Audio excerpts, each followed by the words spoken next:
Bismillahirrahmanirrahim. This is Bilal Ahmad. Now we are going to start discussion of bio-MCQs. The test was from the whole course. Okay. तो पहला MCQs है बेटा, the plant having foreign DNA incorporated, the plant having foreign DNA incorporated into their cells are called dash. अच्छा बेटा, तो वो plant जिसमें foreign DNA हो तो उसको हम क्या कहते हैं? सिंपली यहाँ पे है clonal plant, biotech plant, tissue culture plant, और बी ऑप्शन है हमारे पास ट्रांसजेनिक प्लांट। तो वो तमाम प्लांट जिसमें फॉरेन डीएनए होगा या वो तमाम ऑर्गेनिज्म जिसमें फॉरेन डीएनए होगा उसको हम ट्रांसजेनिक ऑर्गेनिज्म कहते हैं। तो चूंकि ये प्लांट है तो इसी वजह से ट्रांसजेनिक प्लांट होगा। ओके, नेक्स्ट है second, which one is not a conjugate molecule. Conjugate molecule क्या होता है बेटा? A molecule which is form by the combination of two different molecule belong to two different categories या families. वो मॉलिक्यूल जो कि हमारे पास दो डिफरेंट मॉलिक्यूल से बना हो लेकिन वो मॉलिक्यूल भी टू डिफरेंट कैटेगरी से ताल्लुक़ रखे, उसको हम क्या कहें? Conjugate molecule. और कंजुगेट मॉलिक्यूल जो है उनमें से हमारे पास ग्लाइकोप्रोटीन बी कंजुगेट मॉलिक्यूल है जो कि ऑप्शन है, बी है ग्लाइकोलिपिड और डी है लिपोप्रोटीन। तो ए, बी और डी ये कंजुगेट मॉलिक्यूल है। पॉलीसेकेराइड ये कंजुगेट नहीं है क्योंकि इसमें तमाम के तमाम मोनोसेकेराइड होते हैं, एक ही क्लास से ताल्लुक़ रखने वाले तमाम मॉलिक्यूल इसमें होते हैं, इसी वजह से पॉलीसेकेराइड एक्सेप्शन है। थर्ड है बेटा एटीपी इज अ डैश। तो एटीपी क्या है बेटा? मोनोन्यूक्लियोटाइड, डाइन्यूक्लियोटाइड या ट्राइन्यूक्लियोटाइड। तो एटीपी एडिनोसिन ट्राइफॉस्फेट।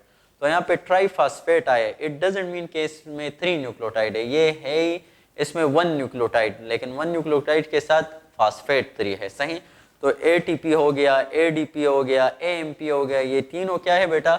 ये हमारे पास मोनोन्यूक्लियोटाइड है। और अगर डाइन्यूक्लियोटाइड की एग्जांपल कोई आपसे मांगे तो एफएडी, एनएडी वो हमारे पास क्या है? डाइन्यूक्लियोटाइड है।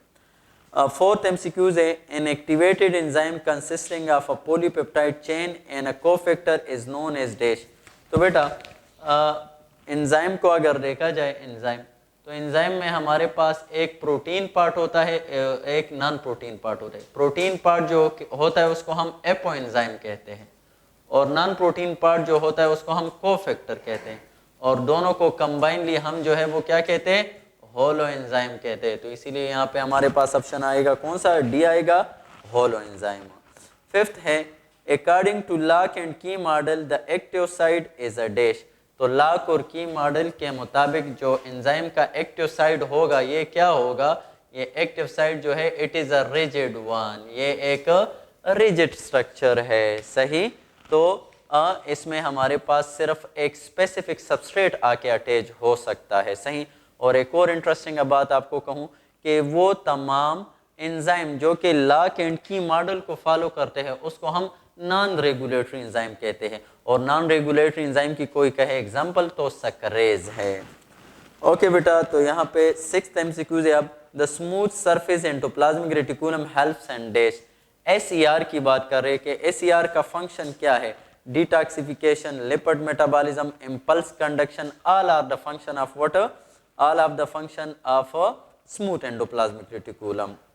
Seventh है बेटा, Tay-Sachs disease is because of absence of an enzyme that is involved in the catabolism of dash. तो बेटा Tay-Sachs disease में हमारे पास जो है accumulation of lipid होता है। तो लिपिड के मेटाबॉलिज्म के लिए जो एंजाइम है लाइसोसोम में वो एब्सेंस जब होगा, उसकी जब एब्सेंस होगी तो क्या काज होगा? Tay-Sachs डिजीज होगी। तो उस एंजाइम का नाम क्या है? तो इस एंजाइम का नाम है हेक्सोज़ामिनिडेज। तो ये भी आपने याद रखना है, हेक्सोज़ामिनिडेज। ड्यू टू हेक्सोज़ामिनिडेज क्या काज होता है बेटा? हमारे पास Tay-Sachs डिजीज काज होता है, Tay-Sachs डिजीज काज होता है। अच्छा, तो यहाँ पे हमारे पास लिपिड होगा, ऑप्शन बी जो है। 8 है, where sunlight is trapped and where ATP is formed. तो एटीपी हमारे पास कहाँ पे बनता है? सनलाइट जहाँ पे ट्रैप होती है, दोनों एक ही जगह पर होते हैं। तो बेटा यहाँ पे ऑप्शन हमारे पास है स्ट्रोमा, ग्रेनम, राइबोसोम या माइटोकॉन्ड्रिया। तो बेटा क्लोरोप्लास्ट में ये सब कुछ होता है, लेकिन क्लोरोप्लास्ट में फिर कहाँ पे होता है? ग्रेनम में ये सब कुछ होता है। तो इसी वजह से ऑप्शन बी आएगा, एट ग्रेनम। 9th है, RNA particle producing symptoms similar to viral disease are known as dash। बेटा एक है हमारे पास वायरस, सही, और एक है प्रयांस। तो वायरस में हमारे पास प्रोटीन प्लस न्यूक्लिक एसिड होता है और प्रयांस सिर्फ प्रोटीन होते हैं, और अगर सिर्फ आरएनए होगा तो फिर उसको हम क्या कहेंगे, और इन्फेक्शन काज करे तो उसको हम वायराइड कहते हैं, सही। तो यहाँ पे हमारे पास क्या आएगा, वायराइड आएगा। ऑप्शन जो है वो है ए। अच्छा, वायराइड जो है वो बेसिकली प्लांट में मुख्तलिफ डिजीज काज करते हैं, केडंग वगैरह। एनिमल में कौन से डिजीज काज करते हैं, तो एनिमल में एक ही डिजीज काज करता है और उसका नाम है क्या बेटा, हेपेटाइटिस डी। अच्छा, नेक्स्ट है 10th, which of the following is a polysaccharide present in human muscle. Human muscle में हमारे पास जो पॉलीसेकेराइड है सिंपल है, ग्लाइकोजन है। जब भी ग्लाइकोजन आ जाए तो आपके जहन में एक और बात होनी चाहिए कि ये ब्रांच पॉलीसेकेराइड है कि अनब्रांच है, तो बेटा ये ब्रांच पॉलीसेकेराइड है। अच्छा, 11th है बेटा, a mutation in one of the replication enzyme cause DNA polymerase to unable to add nucleotide at the origin of replication. Hence, no daughter strand of DNA can be synthesized. Which of the following is the defective enzyme? बेटा कोई mutation काज हुआ है जिनमें से यहाँ पे जब let suppose हमारे पास डीएनए रिप्लिकेशन होती है तो इसके लिए यहाँ पे कुछ सीक्वेंस की जरूरत होती है, और उन सीक्वेंस को हम क्या कहते हैं, प्राइमर्स कहते हैं। अब प्राइमर जो है वो ऐड कौन करता है, वो प्राइमेज एंजाइम करता है, प्राइमेज। तो अब जब प्राइमेज एंजाइम नहीं होगा, प्राइमर्स ऐड नहीं होंगे, और जब प्राइमर्स ऐड नहीं होंगे फर्दर डीएनए रिप्लिकेशन नहीं होगा। तो इसीलिए अगर प्राइमेज एंजाइम के लिए जो जीन है उसमें अगर म्यूटेशन आया है तो प्राइमेज नहीं बनेगा, जब प्राइमेज नहीं बनेगा तो प्राइमर ऐड नहीं होंगे, और जब प्राइमर ऐड नहीं होंगे तो डीएनए रिप्लिकेशन क्या होगा, डिस्टर्ब होगा। तो इसीलिए हमारे पास यहाँ पे बी ऑप्शन आएगा, प्राइमेज।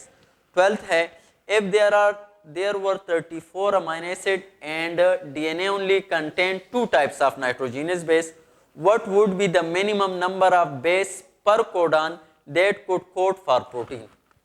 अच्छा बेटा, MCQs थोड़ा सिंपल, वैलिड है भी नहीं MCQs, लेकिन थोड़ा सा आपको बता दूं, इसमें जो है वो MCQs जो जिसने बनाया है वो आपको क्या जो है वो देना चाहते हैं यहाँ पे कंसेप्ट।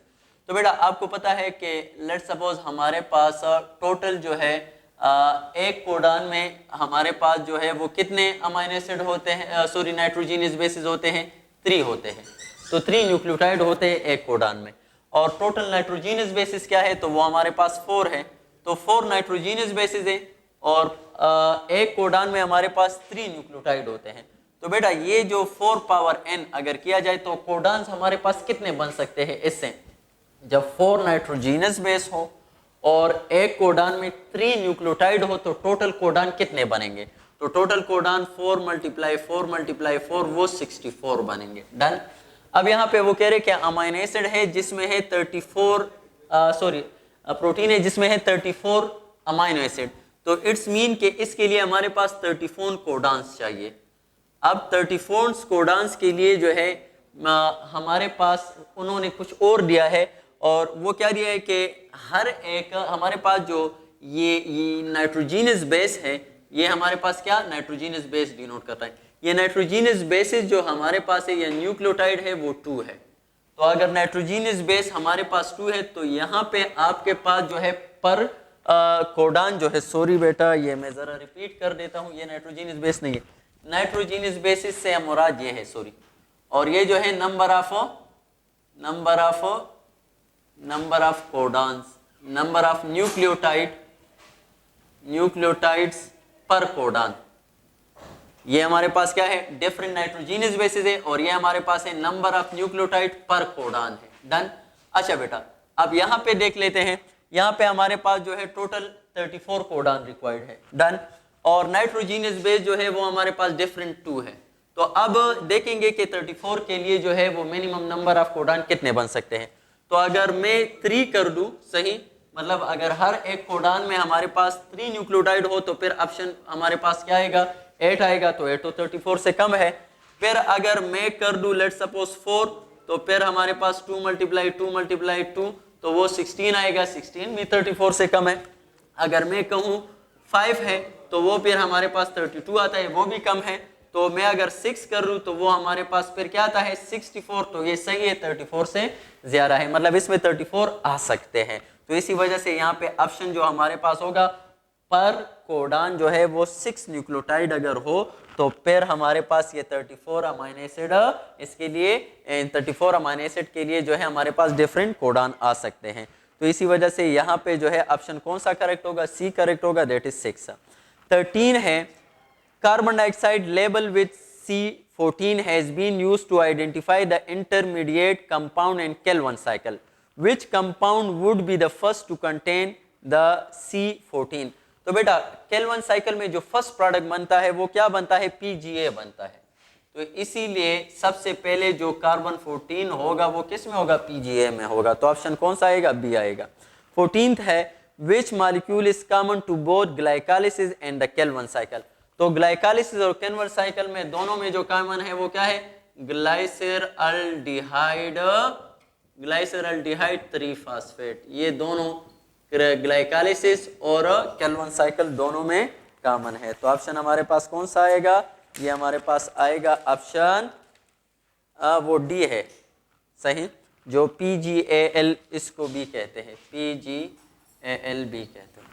अच्छा नेक्स्ट है 15, how many moles of CO2 are produce by the complete oxidation of 1 pyruvate. एक पायरुवेट से हमारे पास जब भी आपके पास लेट्स सपोज 1 पायरुवेट है सही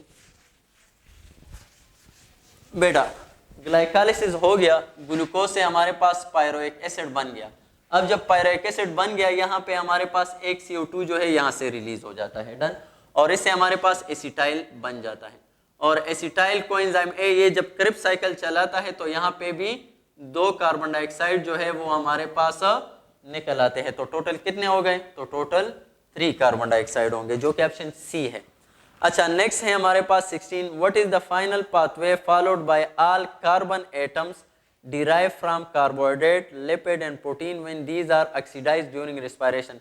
तो बेटा लिपिड हो, प्रोटीन हो या कार्बोहाइड्रेट हो, ये तमाम के तमाम जब हमें एनर्जी देंगे तो ये कहाँ पे एंटर होंगे, ये बेटा क्रिप्स साइकिल में एंटर होंगे। क्रिप्स साइकिल में ग्लूकोज तो यहाँ पे आता है, और इसी तरह बाकी जो हमारे पास प्रोटीन है या फैटी एसिड वगैरह जो लिपिड है वो भी हमारे पास कहाँ पे, क्रिप्स साइकिल में एंटर होकर ही हमें जो है वो एनर्जी देंगे। तो तमाम के लिए कॉमन पाथवे क्या है, क्रिप्स साइकिल है। 17 है the bloom of which one of the following make the red tide. अच्छा जो ब्लूम होता है ये क्या, अलगल कॉलोनी को कहते हैं, और जो रेड टाइड बनाता है वो ब्लूम किस से ताल्लुक रखता है, डाइनोफ्लेजिलेट से ताल्लुक रखता है। अब जब डाइनोफ्लेजिलेट आ गया तो चंद पॉइंट आपने और भी जहन में याद रखना है। डाइनोफ्लेजिलेट में जो सेलवाल होता है वो सेलुलोज से बना होता है, और इसमें क्लोरोफिल ए एंड सी भी होता है, और ये रेड टाइड भी बनाते हैं, और ये यूनिसेलो ऑटोट्रॉफिक भी है, डन। तो यहाँ पे ऑप्शन हमारे पास कौन सा, डाइनोफ्लेजिलेट। 18 है chief material present in the cell wall of plant fungi and prokaryote are dash. तो cell wall of plant fungi and prokaryote में हमारे पास तीनों में क्या है, वो हमारे पास पॉलीसेकेराइड है। अच्छा 19 है pick up non membranous organelle found only in animal cell. तो एनिमल सेल में जो हमारे पास नॉन मेम्ब्रेन बॉन्डेड ऑर्गेनेली है वो कौन सा है, सेंट्रियोल है, वो प्लांट में नहीं होता। तो option B is correct. 20th MCQ है the number of carbon atom in RUBP ribulose bis phosphate. इसमें कितने कार्बन एटम होते हैं, 5 कार्बन एटम होते हैं। अच्छा तो ऑप्शन सी करेक्ट होगा। 21st है बेटा lymphatic vessel ultimately drain their lymph into. बेटा ब्लड जहां पे चला जाता है उससे कुछ फ्लूइड रह जाता है, वो फ्लूइड जो दोबारा ब्लड में शामिल करता है वो कौन करता है, लिम्फेटिक सिस्टम करता है। अब कहां पे इसको वापस ड्रेन करता है, तो बेटा सबक्लेवन वेन में ये ड्रेन करता है। तो ऑप्शन सी करेक्ट होगा, सबक्लेवन वेन। 22 है pick up X link recessive trait. अच्छा बेटा जब भी आ जाए एक्स लिंक रिसेसिव ट्रेट, तो एक्स लिंक रिसेसिव ट्रेट में हमारे पास यहाँ पे एक है PKU फिनाइल केटोनूरिया। तो वो हमारे पास क्या है बेटा, ये ऑटोसोमल है। डायबिटीज भी ऑटोसोमल है, सिकल सेल एनीमिया भी ऑटोसोमल है। जो से एक्स से रिलेटेड है वो कौन सा है, कलर ब्लाइंडनेस है। तो एक्स लिंक रिसेसिव डिसऑर्डर एक कलर ब्लाइंडनेस, एक हीमोफीलिया ए और दूसरा हीमोफीलिया बी। बेटा फेडरल में जिक्र है हीमोफीलिया सी के बारे में भी। तो हीमोफीलिया सी जो है ये आपने याद रखना है, ये हमारे पास एक्स लिंक नहीं है बल्कि ये ऑटोसोमल रिसेसिव है। तो इसके लिए आपने ये पॉइंट याद रखना है। अच्छा नेक्स्ट है 23rd initiation of protein synthesis begin with the binding of dash. अच्छा, प्रोटीन सिंथेसिस हमारे पास जो उसमें ट्रांसलेशन की बात हो रही है, तो वो इनिशिएशन प्रोटीन सिंथेसिस जो है वो कब होगा, जब मैसेंजर आरएनए आकर किसके साथ अटैच हो जाता है, स्मॉल सब यूनिट ऑफ राइबोसोम जो कि 40S है। तो इसीलिए यहाँ पे कौन सा ऑप्शन होगा, C option, 40S ribosome unit on a messenger RNA. 24 है major quantity of glomerular filtrate is reabsorb and, तो सबसे ज्यादा जो ग्लोमेरुलर फिल्ट्रेट एब्जॉर्ब होता है वो कहाँ पे, प्रॉक्सिमल कन्वोल्यूटेड ट्यूब्यूल में। और जब प्रॉक्सिमल कन्वोल्यूटेड ट्यूब्यूल आ जाए तो this is one of the largest part of the निफ्रॉन।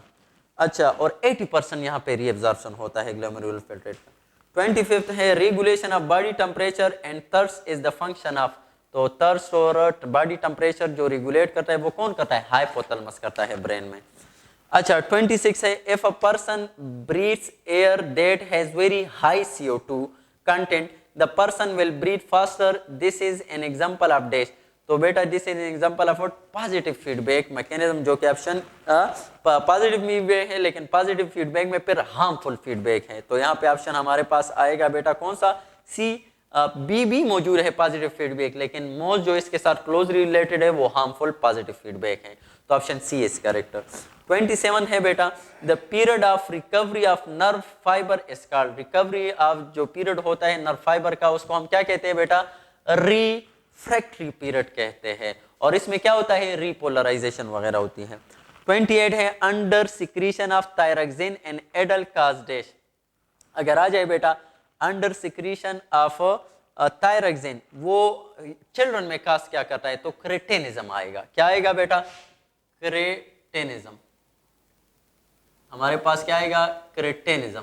लेकिन अगर अंडर सिक्रीशन ऑफ थायरॉक्सिन आ जाए किस में, एडल्ट में, तो फिर वो मैक्सेडेमा काज करता है, या मैक्सेडेमा को हम कोलाइडल गॉइटर भी कहते हैं। सही, तो यहाँ पे ऑप्शन हमारे पास आएगा बेटा मैक्सेडेमा जो कि बी है। 29 है the membrane enclose space of endoplasmic reticulum is called what, cisternae, जो कि ऑप्शन बी है। 38 है receptor are also called dash, receptor anything which detect stimulus, तो उसको हम क्या कहते हैं, रिसेप्टर। ये हमारे पास सेल भी हो सकता है, ये आर्गन भी हो सकता है, ये जो है सेल का एक पार्ट भी हो सकता है, ये सेल मेम्ब्रेन भी हो सकता है। अब यहाँ पे जो है दो नाम इसके लिहाज से जो है वो सही है, एक है सेंस आर्गन, दूसरा है ट्रांसड्यूसर। तो option both A and B आएगा जो कि डी है। 31 है chemo reception that form the sense of smell is called dash, तो सेंस ऑफ स्मेल को हम ऑल्फेक्शन कहते हैं, सेंस ऑफ टेस्ट को हम गस्टेशन कहते हैं। सही, तो यहाँ पे सेंस ऑफ स्मेल है तो आएगा बेटा ऑल्फेक्शन, सेंस ऑफ पेन को हम नोसिसेप्शन कहते हैं, सेंस ऑफ टच को हम टेसिटेशन कहते हैं। अच्छा, 32 है which of the following is not a membrane bonded structure, तो बेटा यहाँ पे A option chromosome membrane bonded structure नहीं है, बाकी लाइसोसोम, माइटोकॉन्ड्रिया, न्यूक्लियोलस बाकी सारे हैं। 33 है which polysaccharide has attached amino acid group to each glucose, वो कौन सा पॉलीसेकेराइड है जिसमें अमाइन ग्रुप अटैच होता है, तो काइटिन है। तो काइटिन के साथ अमाइन ग्रुप अटैच होता है, काइटिन जब आ जाए तो दो जगहों पर ये है बेटा, एक फंगल सेल वॉल और दूसरा एक्सोस्केलेटन ऑफ आर्थ्रोपोड। 34 है the PCR technique was developed by, PCR technique जो है वो कैरी म्यूलस जो है उसने डिस्कवर किया था, जो कि ऑप्शन ए है। 35 है बेटा विच one of the following does not fit into definition of fish, fish असल में है क्या बेटा, वर्टिब्रेट है। और यहाँ पे जो है क्रेफिश, स्टारफिश, जेलीफिश ये सारे इनवर्टिब्रेट में आते हैं, तो बेटा ऑल ऑफ दीज जो है वो फिश के डिफिनेशन में फिट नहीं होते, तो ऑप्शन डी करेक्ट होगा। 36 है pick up the organelle associated which H2O2 metabolism, hydrogen peroxide की मेटाबॉलिज्म कहाँ पे होती है, तो बेटा ये परऑक्सीसोम का काम है, जो कि ऑप्शन सी है। 37 है blood group antigen are chemically dash, बेटा ब्लड ग्रुप जो एंटीजन है, तो ब्लड ग्रुप के जो एंटीजन है ये असल में एबीओ ब्लड ग्रुप की कह रहे हैं, तो एबीओ ब्लड ग्रुप हमारे पास पॉलीसेकेराइड है, लेकिन अगर RH आ जाए तो RH हमारे पास वो क्या है, पॉलीपेप्टाइड है, वो पॉलीपेप्टाइड है। तो RH और तो यहाँ पे एबीओ ब्लड ग्रुप इससे मुराद है, जो कि जनरल है, तो इसी वजह से यहाँ पे हमारे पास जो करेक्ट होगा 37, तो blood group antigen are commonly dash glycolipid, phospholipid, ये हमारे पास ग्लाइकोप्रोटीन असल में होते हैं, क्या होते हैं यहाँ पे पॉलीसेकेराइड और प्लस प्रोटीन इसमें होते हैं, किसमें तो बेटा अब यहाँ पे देखो पॉलीपेप्टाइड आ गया, तो जनरली बात हो रही, तो इसीलिए ये पॉलीसेकेराइड है, सही, ये पॉलीसेकेराइड है और ये पॉलीपेप्टाइड है, तो क्या हो गया, ग्लाइकोप्रोटीन हो गया, सही। अच्छा नेक्स्ट है हमारे पास एमसीक्यूज बेटा 38, a nitrogenous base found in DNA and RNA having a double ring structure, DNA में भी है और आरएनए में भी है, तो वो कौन से है, एडेनिन और गुआनिन है। अब इसमें देख लेते हैं, तो एडेनिन जिक्र है ए, गुआनिन जिक्र नहीं है। 39 है, the rate of reaction depend directly on the amount of enzyme provide the substrate concentration is, बेटा एंजाइम कंसंट्रेशन जो हमारे पास है वो आप क्या करोगे, जब एंजाइम जो हमारे पास है, the rate of reaction depend upon directly on amount of enzyme, तो amount of enzyme let suppose अगर आप ज्यादा करोगे तो रिएक्शन भी क्या होगा, वो भी ज्यादा होगा, लेकिन शर्त ये है कि सबस्ट्रेट अनलिमिटेड हो। रिएक्शन ऑफ एंजाइम या एक्टिविटी ऑफ एंजाइम ज्यादा होगा जब आप एंजाइम ज्यादा करोगे, तो तब होगा, लेकिन इसके साथ एक चीज आपने याद रखनी है कि इसके साथ सबस्ट्रेट भी अवेलेबल हो अनलिमिटेड, तब। तो ऑप्शन हमारे पास क्या आएगा, ए ऑप्शन आएगा कि अनलिमिटेड सबस्ट्रेट की मौजूदगी में तब ये जो है डायरेक्टली प्रोपोर्शन होगा। 40 है, some enzyme are potentially damage if they are manufacture and their active form. अच्छा बेटा, तो ये बाज एंजाइम जो है इनएक्टिव फॉर्म में सिक्रीट होते हैं, लाइक पेप्सिनोजेन और ट्रिप्सिनोजेन, तो ये क्यों, क्योंकि ये डैमेज कर सकते हैं जब ये एक्टिव फॉर्म में होंगे, ये डैमेज कर सकते हैं हमारे, लेट्स सपोज पेप्सिन अगर होगा तो स्टमक वगैरह को डैमेज कर सकता है, या ट्रिप्सिन वगैरह, ट्रिप्सिनोजेन अगर हो तो वो पेनक्रियास से आते आते वहां पे भी कुछ किसी चीजों को जो है वो डैमेज कर सकता है, तो इसीलिए ये इनएक्टिव फॉर्म में अवेलेबल है। जब भी इसकी जरूरत होगी तो इसको हम क्या करेंगे, एक्टिव करेंगे, लाइक पेप्सिन को एक्टिव कौन करता है, HCl, और ट्रिप्सिनोजेन को एक्टिव कौन करता है, एंटीरोकाइनेज, तो यहाँ पे हमारे पास बी ऑप्शन पेप्सिन यहाँ पे है, ट्रिप्सिन नहीं, तो ऑप्शन बी करेक्ट होगा। 41 है, pick up the one which is absent in virus, virus में हमारे पास डीएनए भी हो सकता है, आरएनए भी हो सकता है, एंजाइम भी हो सकते हैं, कौन सा, मेटाबॉलिक पाथवे यहाँ पे नहीं है, जो कि ऑप्शन डी है। 42 है, who determine that virus are smaller than bacteria, तो सबसे पहले ये किसने, एवानोस्की ने किया था, जो कि ऑप्शन ए है। 43 है, an abnormal process in which the immune system attack the body's own cell, जब आपके इम्यून सिस्टम आपके बॉडी पर अटैक करे तो उसको हम क्या कहते हैं बेटा, ऑटोइम्यून डिसऑर्डर कहते हैं, जो कि ऑप्शन सी है। 44 है, the active uptake of sodium from ascending limb of loop of Henle is promoted by the action of dash, तो बेटा सोडियम की जो अपटेक है एक्टिव वो कौन करता है, अल्डोस्टेरॉन करता है, जो कि ऑप्शन बी है। 45 है, थैलेमस, एमेजिडला, सेरेब्रम और हाइपोथैलेमस, ये तमाम पार्ट है किसके, ये हमारे पास पार्ट है बेटा फोर ब्रेन के, जो कि ऑप्शन ए है। 46 है, cellular respiration depend upon the type of the cell and prevailing condition varies from the step after dash, बेटा सेलुलर रिस्पायरेशन में हमारे पास लेट्स सपोज कौन सा वो जो है तमाम में कॉमन है, तो वो ग्लाइकोलाइसिस है, तो ग्लाइकोलाइसिस के बाद बाज में हमारे पास क्या हो जाता है, लैक्टिक एसिड फॉर्मेशन होती है, बाद में हमारे पास जो है वो अल्कोहलिक जो है फर्मेंटेशन हो जाते हैं, और बाद में हमारे पास क्रिप्स साइकिल वगैरह रन कर लेता है, तो इसीलिए यहाँ पे हमारे पास जो कॉमन है वो कौन सा है, ग्लाइकोलाइसिस है, जो कि ऑप्शन बी है। 47 है, following are the requirement of for glycolysis to occur in the cytoplasm except, तो ग्लाइकोलाइसिस के लिए ग्लूकोज का होना भी जरूरी है, एटीपी और एंजाइम किसकी जरूरत नहीं है ग्लाइकोलाइसिस में, एफएडी की जरूरत नहीं होती, हाँ एनएडी की होती है, तो ऑप्शन डी करेक्ट होगा, एफएडी की जरूरत नहीं होती ग्लाइकोलाइसिस में। 48 है, and respiratory electron transport chain cytochrome B is reduced by, तो बेटा यहाँ पे इलेक्ट्रॉन ट्रांसपोर्ट चेन को आपको सिंपल बेटा क्यू बका A3 ये इलेक्ट्रॉन ट्रांसपोर्ट चेन, तो सबसे पहले कोएंजाइम Q आता है, फिर साइटोक्रोम B आता है, तो अब यहाँ पे B को रिड्यूस यहाँ पे है कि ऑप्शन है हमारे पास and respiratory electron transport chain cytochrome B is reduce by, तो इस B को रिड्यूस कौन करता है, कोएंजाइम Q करता है, जो कि ऑप्शन क्या है, डी है।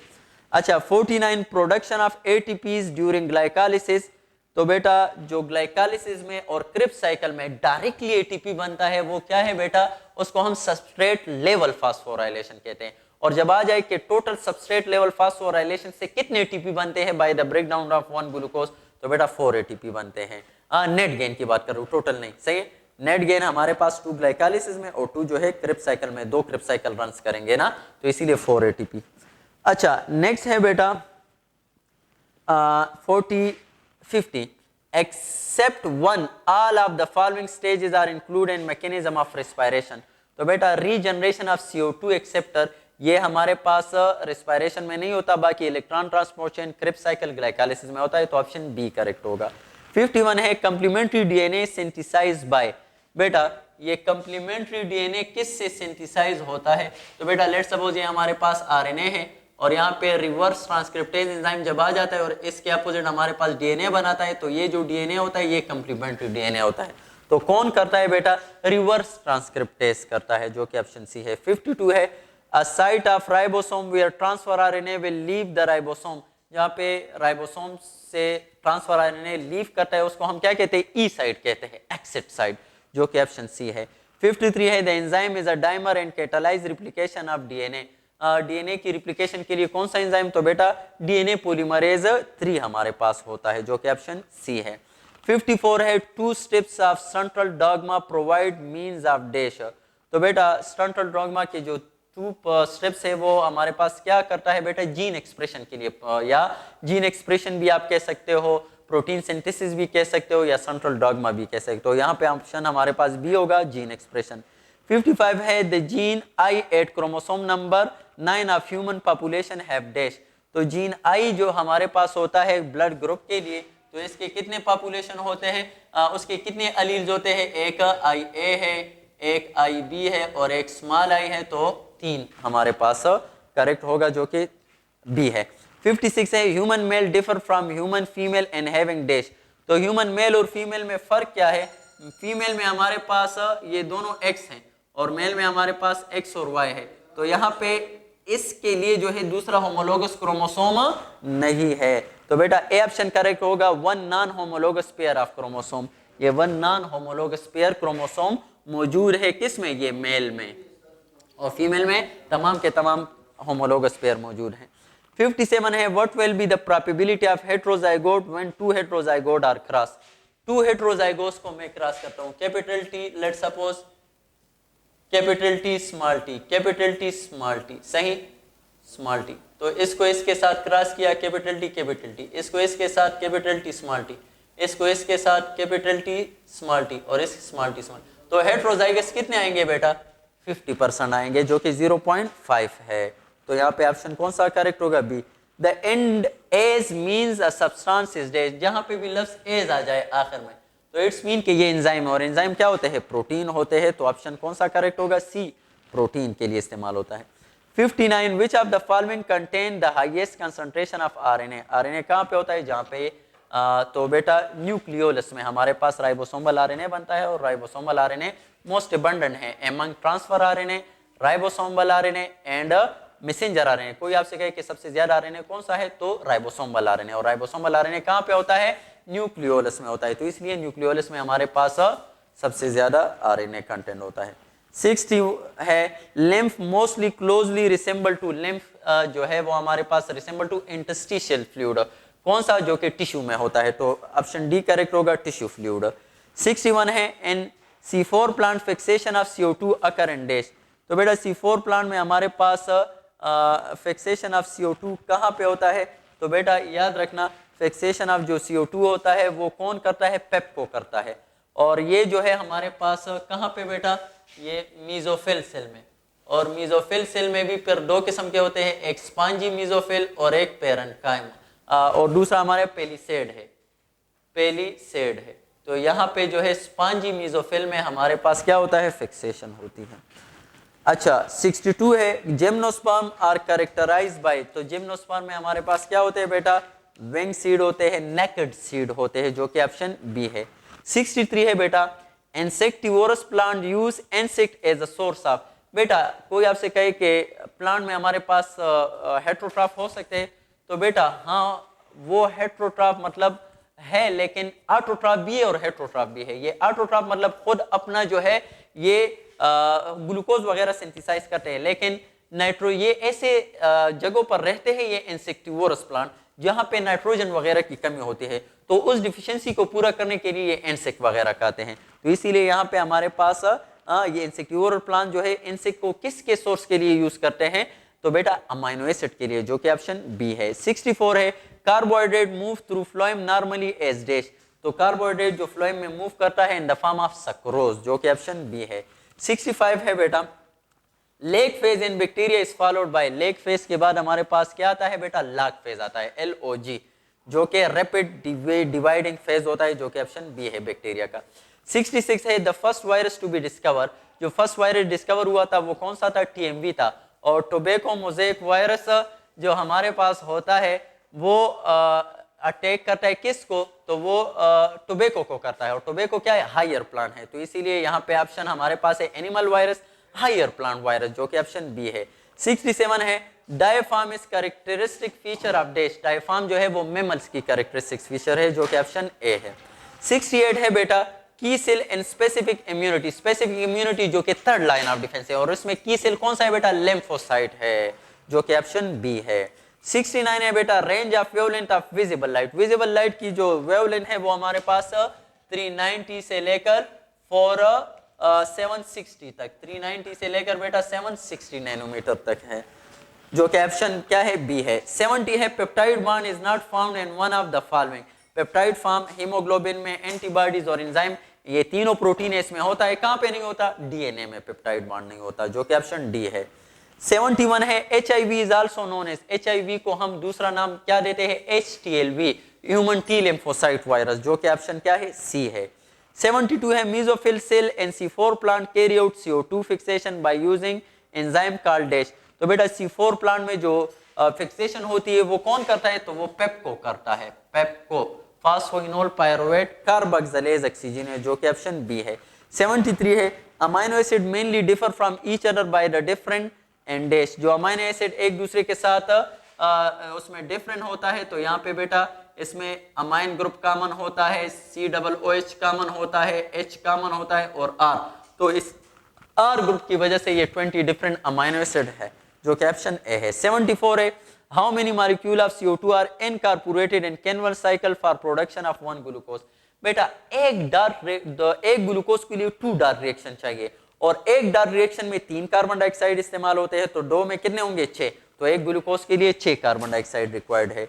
75 है one of the following character is found only in fungi, तो वो कौन सा कैरेक्टर है यहाँ पे, तो बेटा nuclear mitosis is the characteristic feature of what, fungi, जो कि ऑप्शन ए है। 76 है when a gene at one locus interfere the expression of gene at another locus the phenomena is called dash, बेटा जीन इंटरेक्शन हमारे पास 2 किस्म का होता है, जीन इंटरेक्शन अगर हम देखें तो जीन इंटरेक्शन हमारे पास 2 किस्म का होता है, एक एलीलिक होता है और एक नॉन एलीलिक होता है।